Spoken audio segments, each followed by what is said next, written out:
E eu descobri através da minha própria vida que existem coisas que eu tenho que mudar a minha oração. A minha oração talvez seja: Deus, dá-me força para suportar o que eu não consigo mudar. Às vezes a gente bate muito na tecla: muda, muda, muda, Senhor. Mas não vai mudar, irmãos. Não adianta. Talvez a nossa oração é: Senhor, dá-me força para suportar o que eu não consigo mudar. Talvez tão cedo você não vai voltar para o Brasil. Talvez a dor da separação é intensa. Eu sei, meu irmão. Mas talvez você vai ter que orar: Senhor, me dá força para suportar o que eu não consigo mudar. Talvez o marido que foi embora nunca mais volte. O filho que morreu não ressuscite agora. Talvez a nossa oração é: Senhor, dá-me força para suportar o que eu não consigo mudar.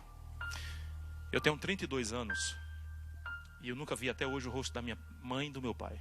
Nunca vi. Eu não tive a oportunidade de vê-los. Depois eu fiquei sabendo da história. Minha mãe engravidou por algum motivo.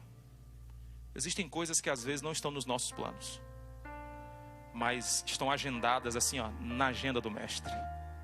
Minha mãe engravidou, não tinha como me criar, me deu para uma família. Essa família me criou por uma semana. E houve uma discussão, uma briga e tal, porque a família queria adotar uma menina, e eu do sexo masculino. E aí a família discutindo: mas aí se a gente ficar com ele, nós vamos ter que adotar uma menina. Então é melhor a gente devolver o menino. Aí me devolveram para minha mãe. Minha mãe não tinha como me criar. Daqui a pouco apareceu alguém e falou: tem uma família aí que já tem 4 meninas. E eles estão atrás de um homem. Então se você for lá, como eu nasci desnutrido, eu tinha um osso meio diferente na frente, eu não tinha como fazer muita propaganda. Era chegar lá e entregar. E aí o que é que minha mãe fez? Minha mãe me colocou numa banheira e minha mãe escreveu uma cartinha.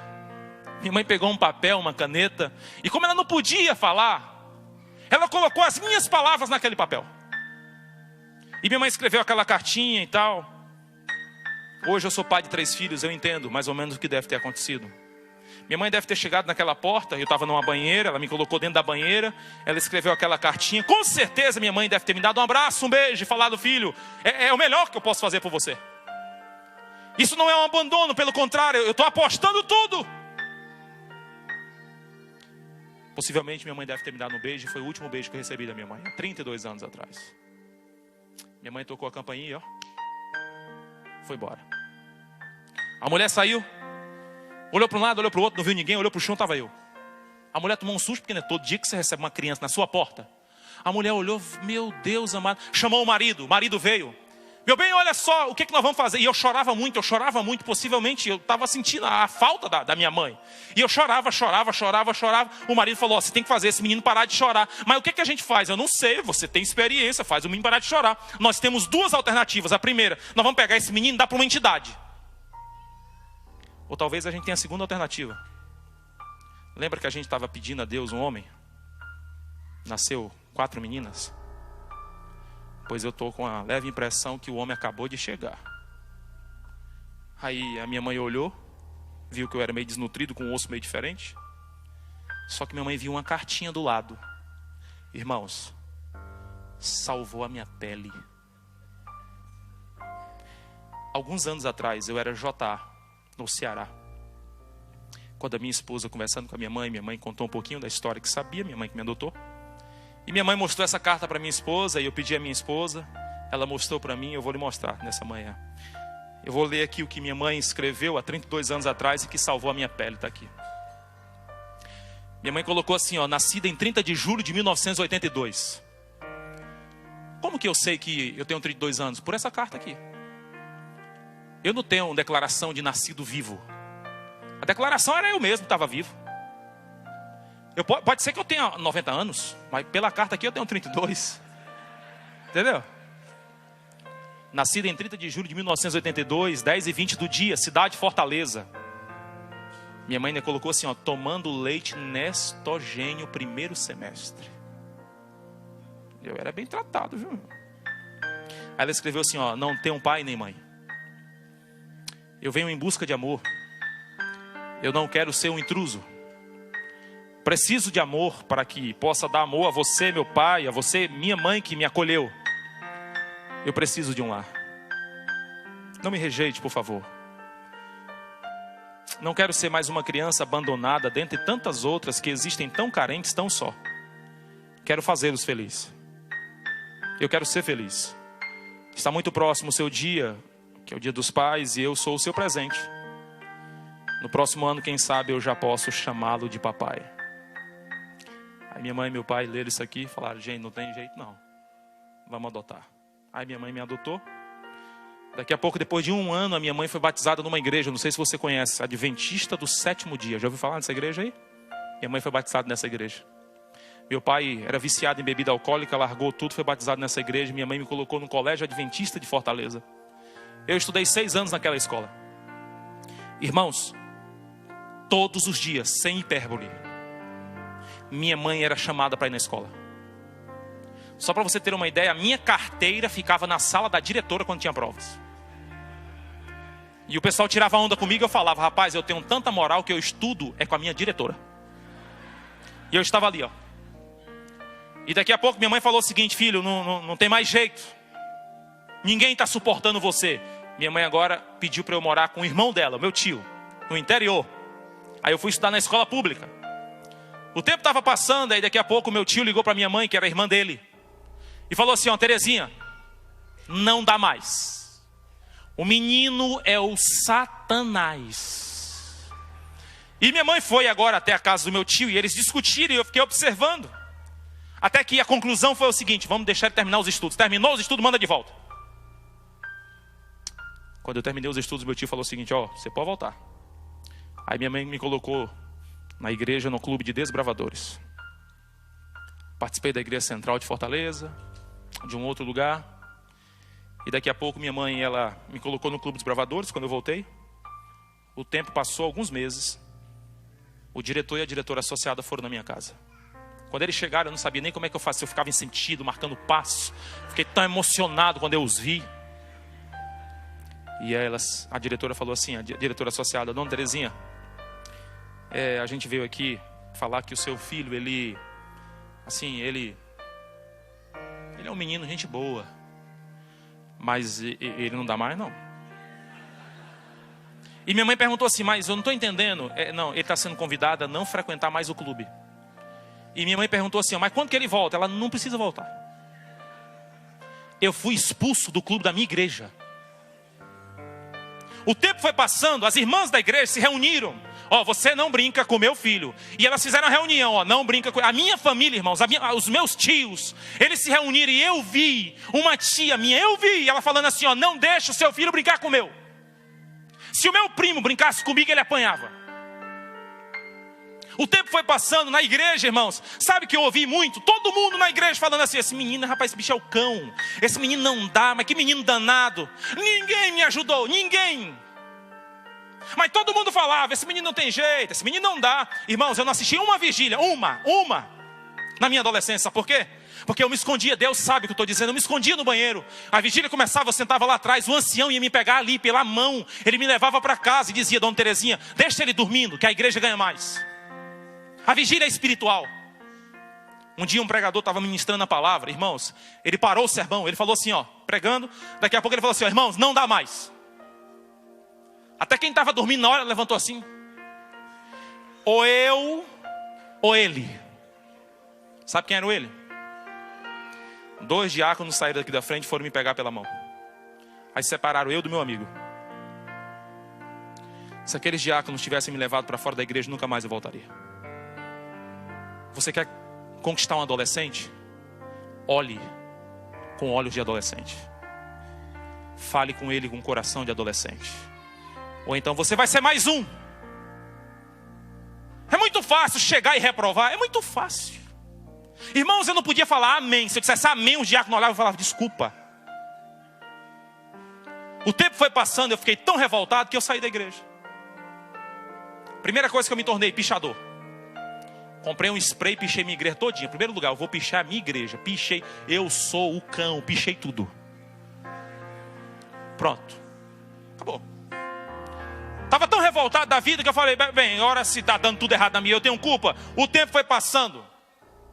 Até que no ensino médio, quando eu estava concluindo o último ano numa escola secular, foi quando Deus me chamou. Alguém perguntou assim: ó, você vai querer ser o quê? Médico. Você, fisioterapeuta. Você, advogada. Aí perguntaram para mim, e tu, peste, tu vai querer ser o que na vida? Aí foi quando Deus me chamou naquele momento. Eu não vi anjo nenhum. Eu não recebi mensagem nenhuma. Na hora que perguntaram assim para mim, ó, e tu, peste, tu vai querer ser o que na vida, tu? Eu olhei para quem me perguntou e falei assim, rapaz, eu vou te dizer aqui, ó. Só de raiva eu vou ser pastor.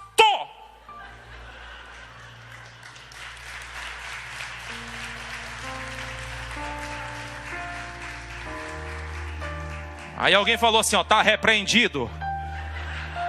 Aí uma menina falou assim, ó, eu duvido você ser pastor. Isso é um absurdo, eu duvido. Nunca mais me esqueço das palavras que eu falei para ela. Eu falei, filha, anota o que eu estou te dizendo, eu vou ser pastor. E no dia que você passar na minha frente, eu vou batizar você. Estou esperando ela passar até hoje. Mas aí eu fiquei feliz da vida. Falei, eu vou mudar de vida aqui em nome de Jesus. Cheguei na igreja e falei, eu mudei. A pessoa não acreditou muito não, mas eu falei, mudei. Aí fui rebatizado. Se depender de batismo eu estou salvo, porque eu fui 2 vezes. Fui rebatizado. Aí agora, sabe o que aconteceu? A igreja me colocou para ser líder de jovens. Eu falei, meu Deus do céu. Líder de jovens. Eu falei, vamos lá, gente, agora nós vamos. E aí eu fiquei tão empolgado, todo mundo dizendo, você dá para ser pastor. Aí eu ficava na minha cabeça, rapaz, meu ibope subiu, porque de cão para pastor eu mudei alguma coisa. Meu ibope aqui subiu na igreja. Falei, bem, agora eu vou mudar, maravilha. Aí eu fiquei tão feliz, os irmãos, vai ser pastor, vai ser pastor, vai ser pastor. Aí eu mandei uma cartinha para o IAN, que é a nossa faculdade de teologia. Eu feliz da vida, porque Deus queria que eu fosse pastor, mandei a cartinha. Aí voltaram com a carta, responderam, Rafael, queremos dizer que Deus tem abençoado você, parabéns por isso. Mas esse ano não tem mais vaga. Aí quando eu recebi a resposta, eu falei, Senhor, não estou entendendo nada. Porque minha mãe não deu para me criar. Eu fui para o interior, me mandaram de volta. Eu fui para o clube, me expulsaram. O pregador pensava mais em mim do que em Deus. Então, tudo deu errado. E agora nem o Senhor tem moral naquela faculdade? Para arrumar uma vaga para mim? Eu falei, Senhor, não estou entendendo nada. Tá bom, então não tem mais vaga, nem li o resto da carta. Que Deus te abençoe. Eu falei, que nada, tirei foi dali. Conheci minha esposa, 3 meses, eu falei para ela, nós vamos casar. Vamos casar, porque esse negócio está demorando aí demais. Isso não é coisa de Deus, não. Coisa de Deus é conhecer, ouvir como é que está os detalhes. Nós vamos partir para o casamento. Negócio de conversando, não, vamos casar. Aí sabe o que aconteceu, irmãos? Pela única vez, até hoje, aquela faculdade foi adiada, a data do vestibular. No que adiaram a data, apareceram 10 vagas. Sabe quem que foi escolhido para concorrer a uma das 10 vagas? Véspera do casamento. Tudo planejado. Telefone lá para casa. Ó, vestibular foi adiado. E a comissão escolheu você. Pertinho do casamento. Cheguei para minha esposa, que era minha noiva. Falei assim, ó, deixa eu te contar uma verdade. Casamento não pode ser feito assim nas pressas, que isso é desorganização. É necessário planejamento. Essas coisas de qualquer jeito, isso não é de Deus. Mas meu bem, está tudo marcado. Mas é melhor esperar do que errar. Aí eu falei para ela, filha, é o seguinte, deixa eu te contar aqui. Eu fui escolhido, isso era quarta-feira. Sexta-feira eu tinha que estar lá. Nós choramos muito. Eu falei, eu vou para lá, depois eu vou te levar. Irmãos, resumindo, fui. Pastor Kellyson ali foi meu colega de classe. Estudei os 4 anos. Me formei. Aí Deus me chamou para trabalhar no Ceará. Lá vai eu voltando para minhas origens como pastor. Primeiro ano, Deus batizou 500 pessoas no distrito onde eu estava. No segundo ano, Deus batizou 1.033 pessoas. No terceiro ano, a igreja me convidou para ser, sabe o quê? Líder de jovens, de desbravadores. Eu voltei na minha igreja, que eu fui expulso agora como departamental de desbravadores, não só daquela igreja, mas de todo o estado do Ceará. Agora imagina, eu falei, meu Deus, eu sou o líder de todo mundo, Jesus. Eu nunca me esqueço a vergonha que eu passei. Meu presidente estava na escola. Quando eu estava vindo assim, uma mulher falou assim, ó, meu Deus do céu. O meu presidente, a mulher estava aqui, o meu presidente, e a mulher falou, meu pai eterno. Aí o presidente falou, o que foi? Rapaz, aquele menino ali, você não tem noção. Mas qual menino? Era eu. Aí meu presidente, não, mas qual menino? Eu só estou vendo o pastor Rafael. A mulher, pastor! Aí o meu presidente falou assim, por quê? Aquele ali, aquele de camisa tal. Não, aquele menino é pastor não. Não é não, meu presidente é. Ele é o departamental de jovens. Ela, de jovens! Ela falou, meu Deus, eu não acredito. Até que eu vim, nós nos abraçamos ali. 3 anos fui líder daquela juventude. Aí depois recebo um convite para ir para Pernambuco fazer sabe o quê? Liderar jovens. Passei 1 ano lá. Depois eu fui para Santa Catarina fazer sabe o que lá? Liderar jovens. Passei 3 anos lá. Um cearense em Santa Catarina, imagina se dá certo. Fui para Curitiba, Deus me chamou para ir para lá. Passei 1 ano fazendo sabe o que lá? Liderando jovens. Aí agora Deus me chamou de volta para a União Nordeste Brasileira. Sabe para quê? Para liderar jovens do Ceará de novo, do Piauí, do Rio Grande do Norte, da Paraíba, Pernambuco e Alagoas. Quando o mar não se abre, irmãos, é só não desistir. Sabe por quê? Porque Ele faz a gente caminhar sobre as águas.